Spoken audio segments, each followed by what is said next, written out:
Do you have questions about property taxes in the Pittsburgh region? It is a confusing topic without a simple answer. But in today's video, I will do my best to break it all down so you have a better understanding of property taxes in the Pittsburgh area. Let's get started.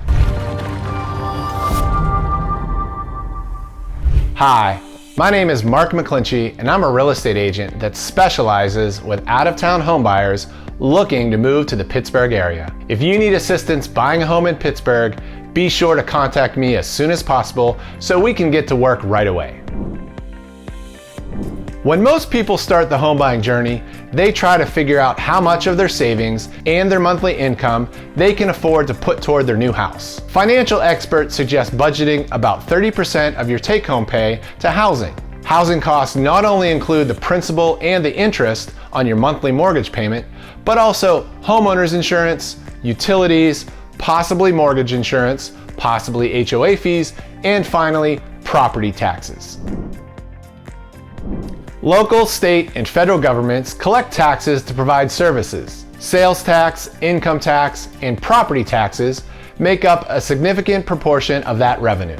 These tax rates can vary significantly from place to place. In Pennsylvania, the sales tax rate and the income tax rate tend to be lower than many other parts of the country. However, property taxes throughout Pennsylvania are generally above the national average. And the reason that property taxes tend to be higher than most people anticipate is that local property taxes make up the overwhelming majority of most school district budgets. Costs for staff salaries, pensions, and healthcare continue to climb. But public schools in Pennsylvania, and particularly in the Pittsburgh region, are well regarded and provide an excellent education.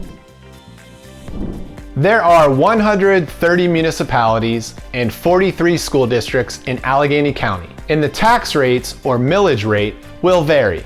Also, you will pay property taxes based on your assessed value, not on the current market value or the purchase price. Assessed values are often 60 to 70% of the market value, but again, that is just an estimate. Let's take a quick example of a typical house in Allegheny County that is on the market for $250,000. The assessed value could easily be $100,000 lower, but I will use an assessed value of $175,000 in this example. The median millage rate for a municipality in Allegheny County is 6 mills. 1 mill raises $1 for every $1,000 of assessed value. So in this example, this homeowner would pay the municipality $1,050 in property taxes. The average school district in Allegheny County levies a millage rate of 21 mills. Some districts are a little higher and some are a little lower. This would be about $3,700 per year to the school district. And finally, the current millage rate in Allegheny County is 4.73 mills. And as long as you have the homestead exemption, you would pay $743 of property tax per year.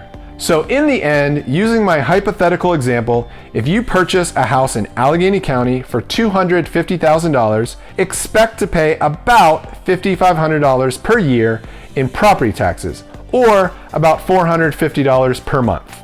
So in Allegheny County, expect to pay annual property taxes around 2 to 2.5% of the current market value. If we use that same hypothetical $250,000 property that has an estimated assessed value of $175,000, here is what you would pay in the following popular locations in Allegheny County, including the city of Pittsburgh, McCandless Township, Shaler Township, Mount Lebanon, and Upper St. Clair.